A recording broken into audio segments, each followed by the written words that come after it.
Good afternoon. My name is Adrian Dix. I'm BC Minister of Health. To my right is Dr. Bonnie Henry, BC's Provincial Health Officer. This is our COVID-19 briefing from British Columbia for Tuesday, April the 28th.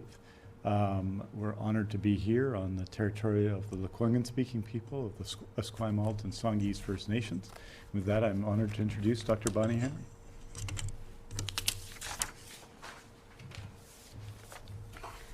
Thank you and good afternoon.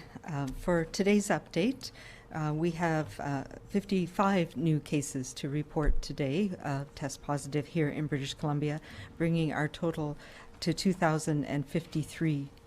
That includes 803 people in Vancouver Coastal Health Region, 918 now in the Fraser Health Region, 119 on Vancouver Island Health Region, 168 people in Interior Health Region, and 45 people in Northern Health. There are no new long-term care facility outbreaks today, and 12 now have been declared over. We have 391 cases that are associated with our long-term care facility outbreaks, and that includes 20 long-term care facility or assisted living facilities that are active currently, and 3 acute care units. Right now, we have, as people are aware, a number of community outbreaks as well, and the majority of our cases today come from the ongoing investigations in 2 poultry-producing plants, including 46 cases now associated with Superior Poultry, and that's the largest increase related to that today, and 34 cases related to United Poultry. We have an additional 2 people who have been identified, inmates at the Mission Federal Correctional Facility in the Fraser Health Region, bringing the total there to 120 inmates and 12 staff. In terms of our cases, we have 94 people who are in hospital right now in British Columbia, and of those, 37 are in critical care or ICU, and 1,190 people have fully recovered from COVID-19. Today, we unfortunately have another 2 people who have died from COVID-19, bringing that total to 105 here in British Columbia. And today is the National Day of Mourning. As you may know, this is a time to honor those who were killed, injured, or made ill as a result of workplace injuries. And we remember friends and loved ones, and we include a number of the people who are in our COVID-19 as well. We are reminded that everybody and how important it is to have good health and safety conditions in our workplaces, and that everyone deserves a safe workplace, as well as a safe home and a safe community. And the work that we're doing over these last few months reminds us of that. With this pandemic, COVID-19, our number 1 focus has been on protecting the health of everybody here in British Columbia.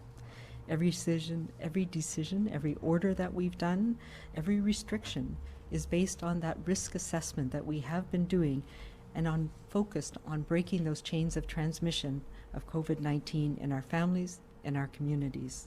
And we use science, and we've talked about that quite a lot, as much as there is science, and then we use our experience and the need that we have, the modeling that we've been doing, and the evidence that is accumulating from around the world on what's the best way to control this virus in our communities. That is an ever-evolving and changing thing, and you will know that our recommendations and the things that we have implemented across BC and, of course, across Canada and the world have changed as we've learned more about this virus. Currently, whether it's in the provincial ministries, returning travelers, or businesses, we absolutely recognize that the actions we have taken have significant social, financial, emotional, and health impacts on all of us. And we have been trying to use the data and the science that we have to find that delicate balance of making sure we have just enough restriction that we can control this virus, but enough that we can continue to function as a community. And we've seen that delicate balance, and now we're at that point where we need to find how do we translate that into our BC plan for our new normal in the coming weeks and months. it continues to be a whole of government approach here in British Columbia, and I provide with my team the public health advice and the health advice. But since I believe it was on March 9th when we announced that we were implementing the government pandemic plan, all of government has been involved, and the Premier will be speaking more about this and more about our plans in the days and weeks to come. We must all remember that this is the importance of the work that we're doing and the actions that we are taking together, and particularly the importance of these actions to protect our elders and seniors, as well as those with underlying health conditions that are at the highest risk of getting severely ill with COVID-19 and being in hospital. We must continue to protect them and to protect our families and communities as we're going through this transition period in the coming weeks and months. And we need to ensure the capacity and the tools that we have developed in our healthcare system, in our public health system, are ready to rapidly respond to any increases that we're seeing, and that the outbreak can be maintained over the next few months. More importantly, we can't lose sight of the role that each of us plays. So the decisions that we each make every day makes a difference to all of us in the coming weeks and months. The personal efforts and the public health measures are directly related to bending that curve, and we've seen that, and we've seen the actions that everybody is taking and how important they are. And these actions will form the foundation of the work that we're doing going forward. So things like washing our hands regularly, making sure we're not touching our face and eyes, environmental cleaning, making sure we're cleaning places, especially high-touch surfaces, our safe physical distancing that we've all been doing, and most importantly, of course, staying home and staying away from others if you get sick. These are the core tenets that will keep us in good stead, that will keep us safe moving forward, even as we increase our social connections and we increase our economic connections and we move forward in this pandemic together. What you do does and will continue to make a difference in the days and weeks ahead. And we look forward to sharing more details around some of the modeling that we're using and the details about our plans for going forward in the coming days. For now, we need to continue to hold this line and to continue to be kind to each other, to be calm, and to stay safe.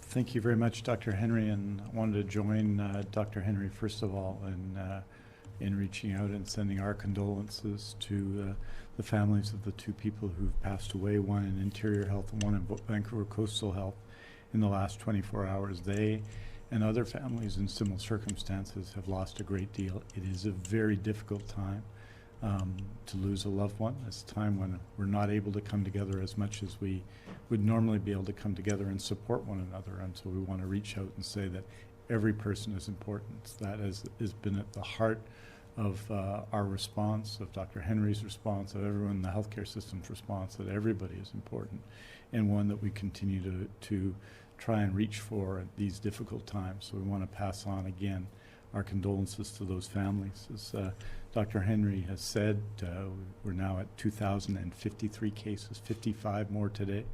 It again underlines the serious nature of particular outbreaks, particularly the outbreaks in the poultry industry in BC that have affected us in the last week, such of the 55 cases reported on by Dr. Henry today, 39 are in the Fraser Health Authority, reflecting the situation that's gone on at Superior Poultry, and that tells us why we have to continue to be vigilant, especially in workplaces, to ensure that people are kept safe.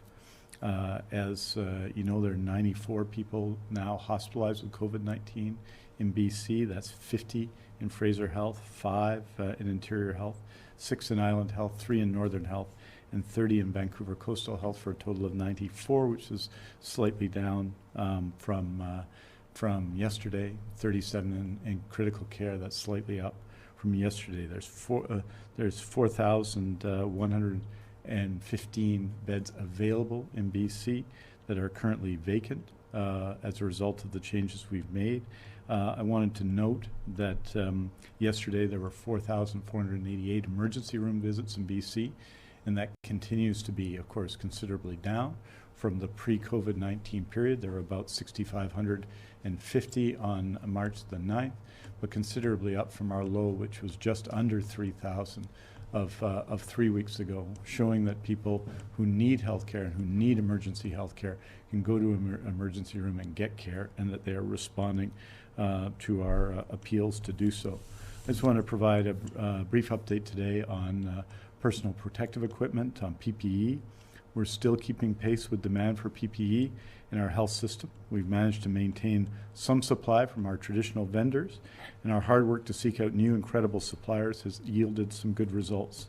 I provided a brief update last Tuesday. You'll recall part of that update was 3 million N95 masks, respirators that had come to BC at that time, another 750,000 KN95 masks, and other supplies.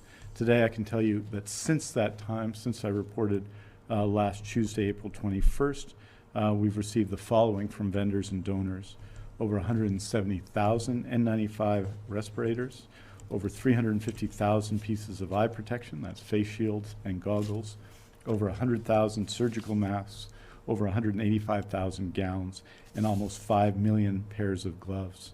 As another key indicator of the success since the start of COVID-19 in BC, we have not yet had to move to any alternative N95 respirators into use in our health system. This has given us the opportunity to secure a contingency of alternate sources from reliable and credible vendors, and importantly, to take the time to test these products for their filtration, fluid resistance, fit, and overall effectiveness. If the day comes when, and we expect it to, when we introduce those products, we'll know they're safe and effective, and we'll have had the time to make sure healthcare workers have the knowledge that they're protected and safe.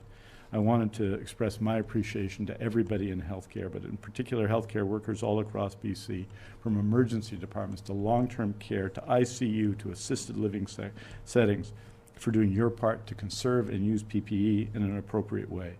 As always, you're keeping yourselves, your colleagues, and your patients safe.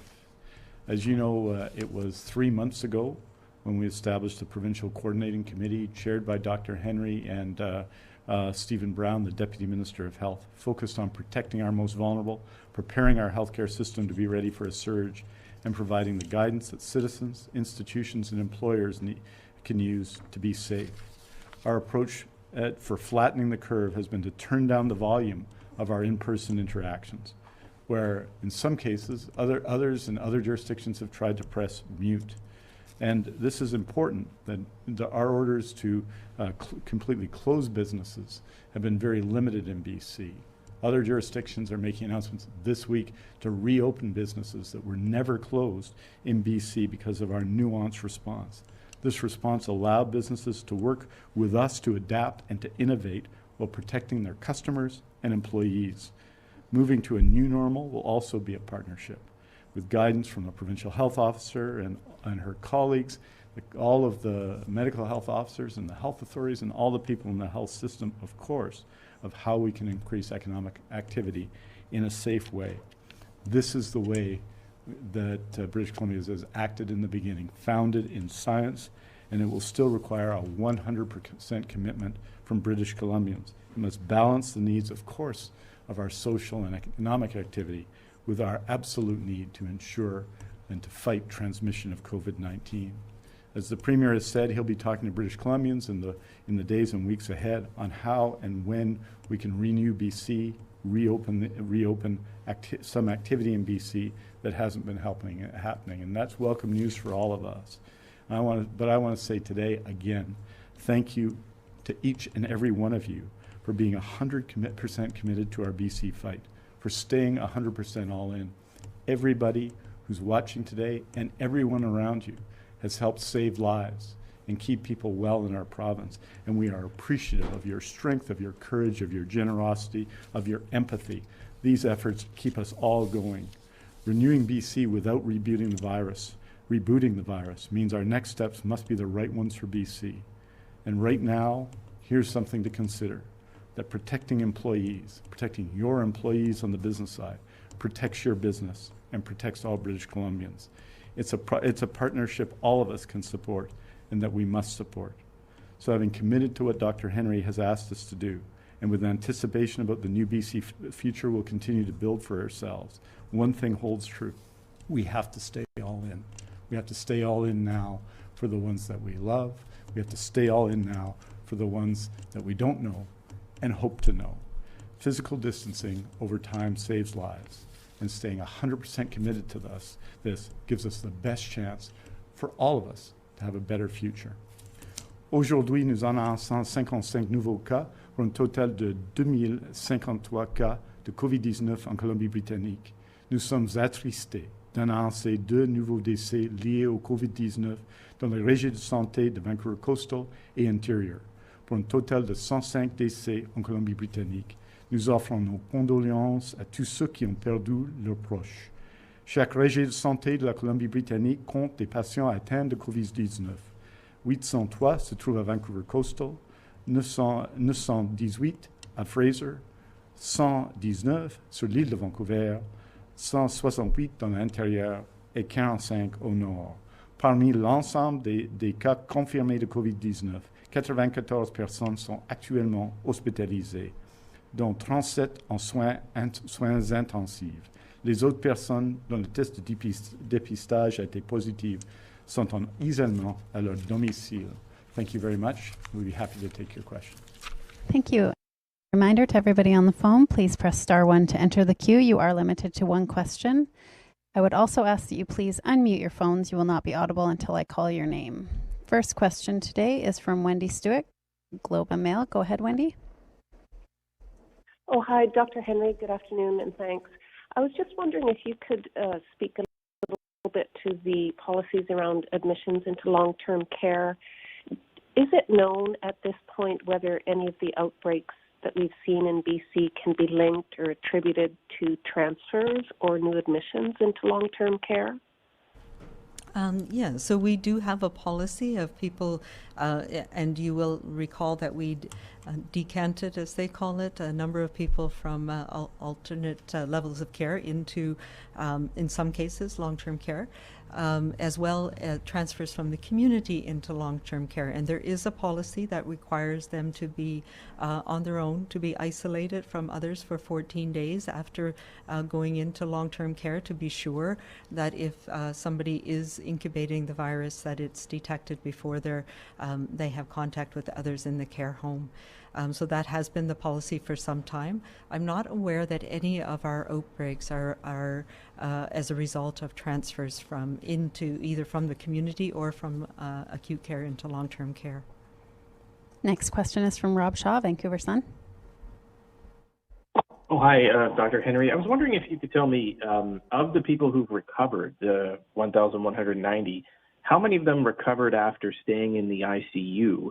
And is British Columbia seeing the complications that are being reported in other countries with post-ICU patients who are having problems with their lungs, their heart, brain, their muscular systems, and even their liver and kidneys? Is that something we're seeing in our recovery cases here, or is there anything different about the cases that you've seen in British Columbia? Yeah, so that's a really good question. I don't have the exact numbers, but I can tell you that our ICU case fatality rate, so people who've been in ICU and been on ventilators in particular, is much lower than that's been reported in other places around the world. And I had a meeting with some of our critical care leaders earlier this morning, and we were talking about some of these issues. So yes, we have seen a number of the complications that are being seen other places, including somebody who unfortunately died from a pulmonary embolus, so clotting of the blood we've seen strokes in some people. We've seen the cytokine storm that has been noted in some people. I can get the numbers on the survival rate of people who've been in ICU. There's absolutely been many people, including, I mean, we talked about this very early on, a woman in her 80s who was on a ventilator for a number of days, but then was released from hospital and home and is recovering. we have thankfully not had as many people in ICU as other places, so we may not be seeing all of the same complications that have been seen in other places, but I can get some more details around that for you. I will say that we have not seen some of the complications that have been reported most recently from the UK in children here in BC yet. We have very small numbers, and this bears out around the world. We have 5 cases in children who are less than 10 years of age, including an infant, and 14 cases in young people between the ages of 10 and 19. So we've had only one ICU admission, or one hospitalization, and no ICU admissions in our children. But we're obviously watching that very carefully, and particularly some of the issues that we're seeing arise in the UK. Next question is from Binder Sujjan, CTV.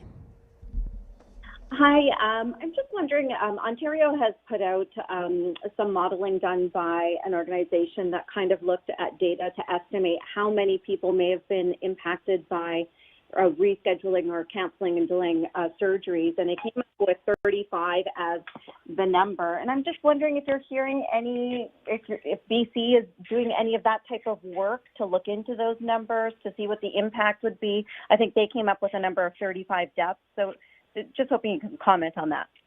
One thing we are looking at and have been monitoring for some time is excess deaths in the community that are related to both COVID and other issues in the community. It's one way of doing surveillance to see if we're missing things in our communities, and that is something that we've been using in our day-to-day monitoring. The other thing that we are doing, and I don't have the data from that yet, is looking at the unintended consequences of the impact of all of the measures that we've put in place, whether it's on mental health, whether it's on whether it's on violence in the home, whether it's on other exacerbations of chronic diseases, and that would fit into that, as well as the impact on people having delayed surgeries. So we are doing quite a lot of work on that and looking at it by a variety of different measures, but I do not yet have the data to talk to that. I know in the plan for reopening of scheduled surgeries, that is something that's being taken into account. How long can you delay this surgery without probability of having adverse effects? So we can look at that in more detail, for sure. Georgie Smith, CBC. Good afternoon. Can you, Dr. Henry, address concerns being raised about people going overboard in interpreting physical distancing guidelines? Do you think that some of the guidelines have been taken too literally and may have cost lives in the downtown east side, for example, due to people using drugs alone, for example? Yeah, those are really complicated things, and particularly in some of those situations. I know early on there was a lot of how do we manage this in the best way that protects people who are more vulnerable, but as well as staff who are working at places like shelters, like the food banks. And I know there was some movement to close and consolidate food banks, for example, and move them in different areas. And we have been working with public health, has been working, and with a number of agencies at the front lines to try and address some of those issues. We have had occasional spikes in people overdosing, for example, and you're right, we were and are continuing to be concerned about people using alone. The other thing that has arisen, of course, and it's hard to tease these apart sometimes, is the toxicity of the street drug supply has increased dramatically as drugs have been importing of the drugs has been a challenge given international borders and all of the transportation routes being slowed down or stopped. So there's been a complex mixture there. And that is one of the reasons why we have developed, and it was announced on the weekend, the very ongoing plan to house people safely the tent cities that had arisen, a number of them, particularly in Vancouver and here in Victoria, had become very dangerous places for people for a variety of reasons.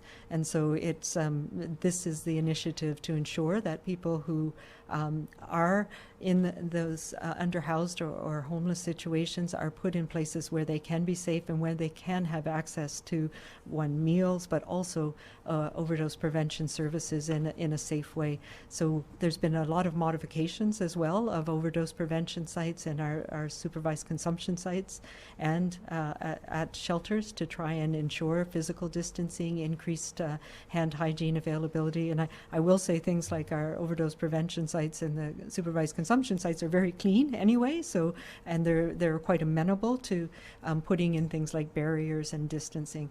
So there's been a lot of work done on that. I think early on there was a lot of confusion about how do we do this in a way that protects everybody, but I know that a lot of work has gone into that, particularly in our communities in the downtown east side and here in Victoria and across the province. Keith Baldry, Global News. Good afternoon. I know the hospitals are almost half empty right now, but for some reason, a number of nurses have contacted us saying they feel pressure to work when they don't think they should be working. They're not feeling 100%. They haven't tested positive necessarily. They just think that, and a number of them are very anxious about returning to work. Are there hard and fast rules or protocols in place in health authorities to determine what happens in situations like that? Yeah, there's not hard and fast rules, but there are protocols, and absolutely we look at a variety of different things.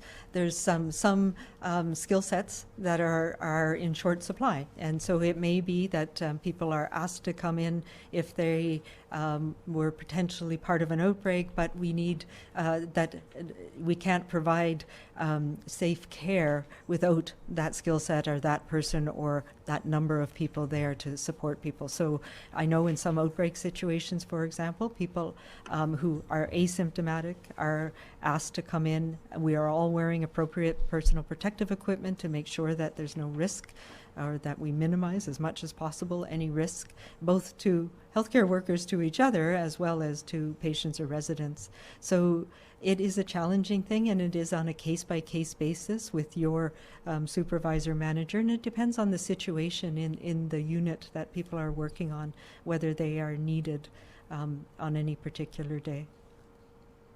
Next question is from Marcella Bernardo, News 1130. Hi, Dr. Henry. You said that you wanted to see 2 incubation periods pass before easing up on orders. So how much of the recent community outbreaks, namely at the poultry plant, set you back or have set back any hope that you have of lifting some of these restrictions as early as mid-May? Yeah, I still think we're looking at mid to end May. I still want to see things going down, but these outbreaks are known outbreaks. And some of the other things that we're watching very carefully and that we're measuring around the province is those cases that we're seeing. As you know, we've expanded our testing again as we've moved into this phase to make sure that we're picking up anybody in the community who has respiratory symptoms that might have COVID-19. So picking up unlinked cases, or non-epi-linked cases is what we call them.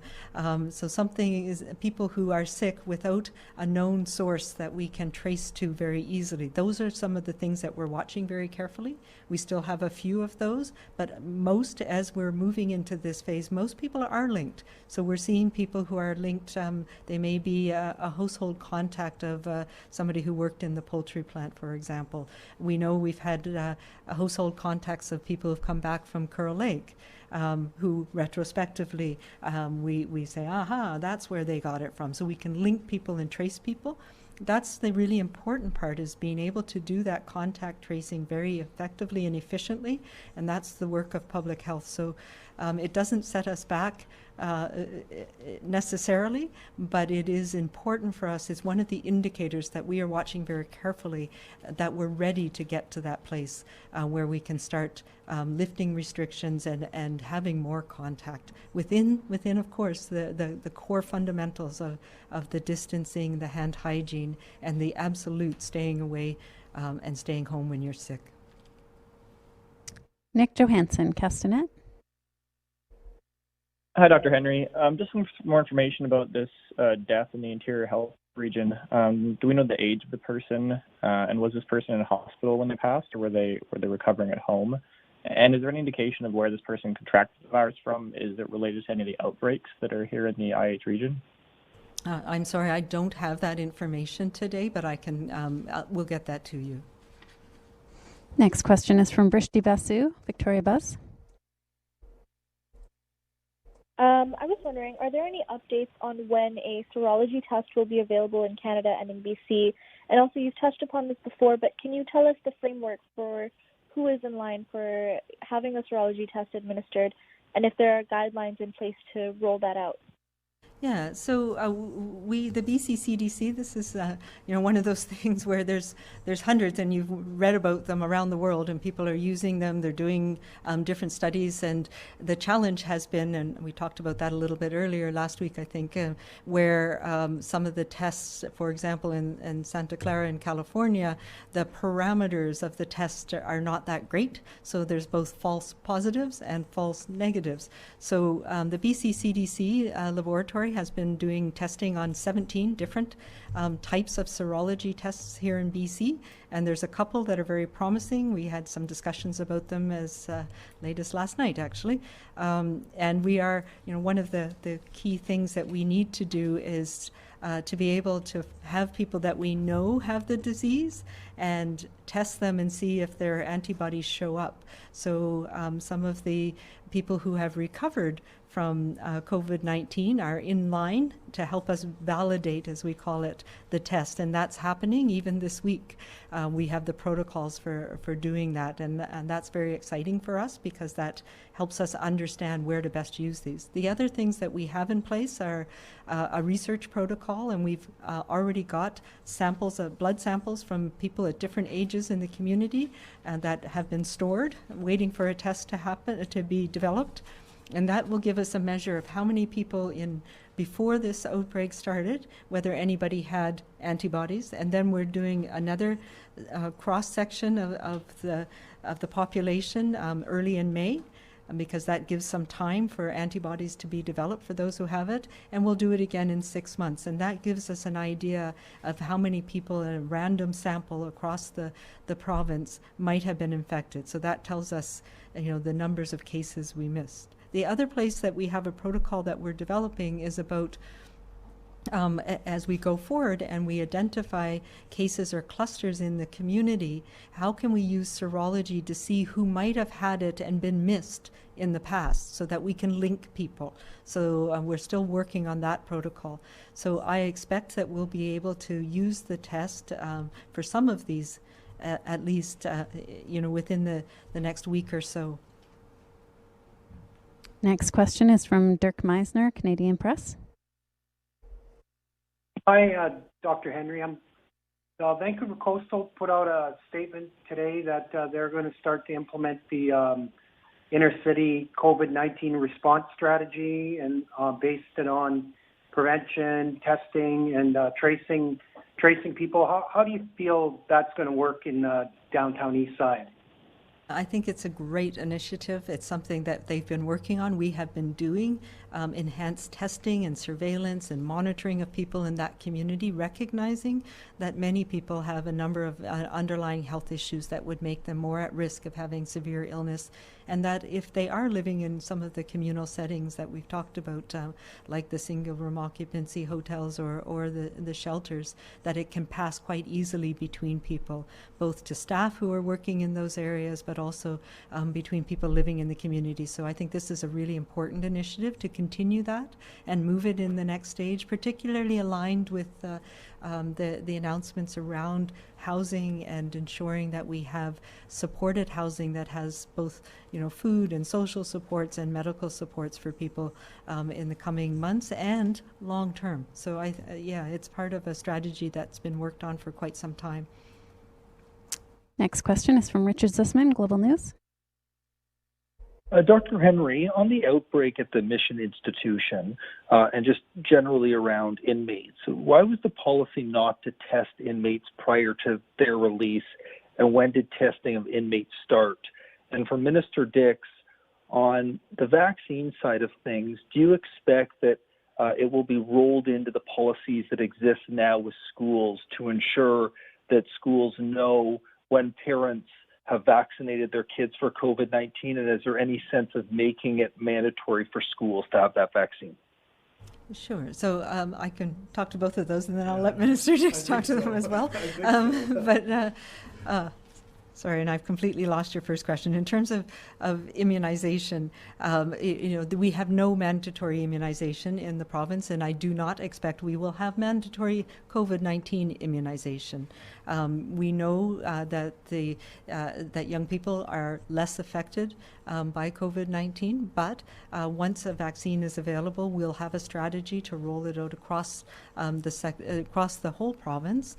And it will be voluntary for those who want it and need it. Obviously, we'll be looking at people who it will protect the most, and at healthcare workers, as giving healthcare workers protection to be able to support people who have the disease. And I'm sorry, the first testing mission.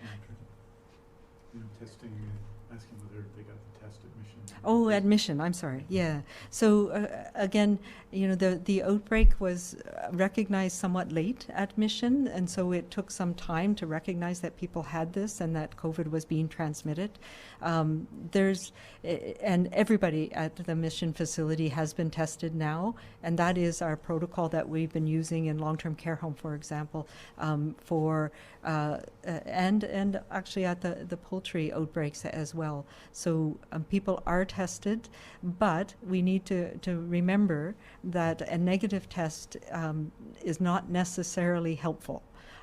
So somebody who was exposed to somebody with COVID-19, if they're still within the incubation period, they could test negative today, but they could develop symptoms 24, 48 hours the next day or two. So it doesn't mean that we can stop monitoring and making sure we do health assessments on a regular basis, or stop isolating somebody who's been a close contact of somebody else.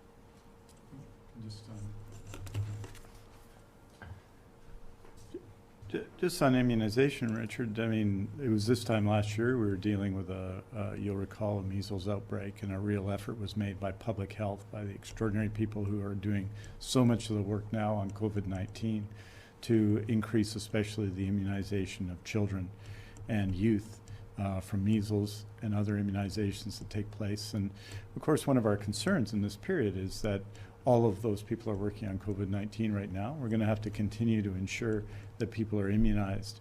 As to the problem of a vaccine for COVID-19, I think it's fair to say that we would be delighted to have that problem, where people around the world are working on that, and I think the implementation of a vaccine regime will be very important at that time.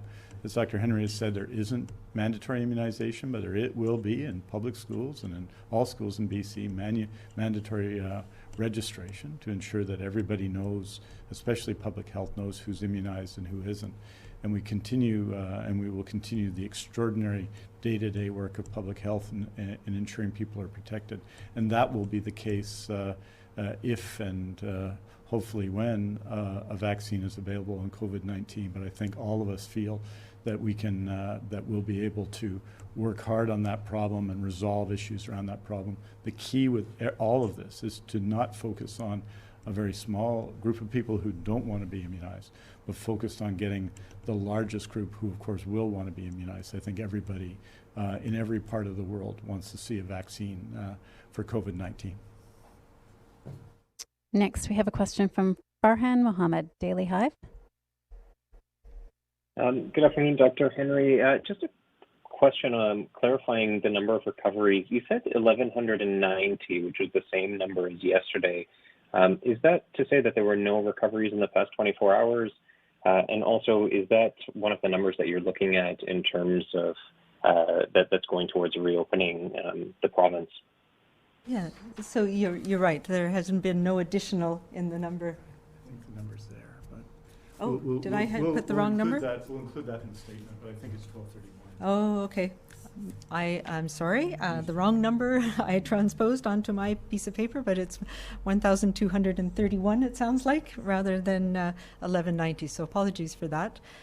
It is an important piece, but as you can tell, it's not a huge number. And we have been, because of the work that everybody's done here in BC, we have not had dramatic increases and large numbers of people infected. So what that tells us is we don't have enough people who are immune in our population to have that community immunity that we need to prevent transmission. So it is a factor. It's a factor that speaks to how prepared we were, the work that we all did to prevent transmission, and that people were able to recover from this virus. So it's not a factor necessarily that will help us know when we're ready to reopen connections where there's a possibility that transmission may increase again. Thank you. Next question is from Mary Brooke, West Shore Voice. Hi, Dr. Henry. This ties into the mental and emotional health issues related to impacts of the orders and decisions around COVID-19. One of the animal rescue groups has approached us asking if the homeless people who are being moved from the street into hotel and motel rooms with supports will be allowed to take along their pet to their new location. Yeah, so I know that is something that's a very important consideration for all of us. And, when we're in a time of crises, ensuring that our family and our pets are part of that very much. So there is provisions for pets, and it varies depending on the place and where they are. But it's also a consideration for where people might be placed depending on their needs. And one of those needs that is considered is whether they have a companion pet. Okay, last question today. So for any reporters that didn't get to ask a question, there will be a statement released later this afternoon. For recommendations on protecting families and communities from COVID-19, visit bccdc.ca. For non-medical questions about the province's COVID-19 response, visit gov.bc.ca/COVID-19. And for a full listing of the Provincial Health Officer's orders, visit gov.bc.ca/PHO guidance. Last question is from Dominique Levesque, CBC Radio Canada. Bonjour, en français pour le ministre Dix. Pouvez-vous nous parler d'un vaccin potentiel et comment il serait offert à la population? Premièrement, ce serait un bon problème d'avoir pour tout le monde, n'est-ce pas? On est loin de ça et force est de reconnaître cela. C'est-à-dire que tout le monde dans le monde, je pense dans beaucoup de pays dans le monde, surtout en soixantaine, sont en train de travailler sur cette question. Et s'il y a un vaccin disponible, on va agir de la même façon d'actuellement, c'est-à-dire une façon scientifique, suivre l'avis de santé publique en Colombie-Britannique dans l'ordre d'obtenir le vaccin pour les individus, sans aucun doute. Mais écoutez, ce serait un excellent problème d'avoir. On s'attend à cela et on a des programmes actuellement des vaccins contre plusieurs maladies et il y a façon d'agir et on va sans aucun doute agir de la même façon avec un vaccin contre le COVID-19. Mais on n'est pas là, pas encore. Et donc, il faut travailler tout le monde dans le domaine de la recherche, dans le domaine de la santé publique, de travailler à fond, d'y arriver. Après cela, il y aura il y aura du temps, mais aussi il y aura un plan pour organiser que tout le monde qui en a besoin va recevoir ce vaccin. Merci beaucoup. Thank you very much. Thank you.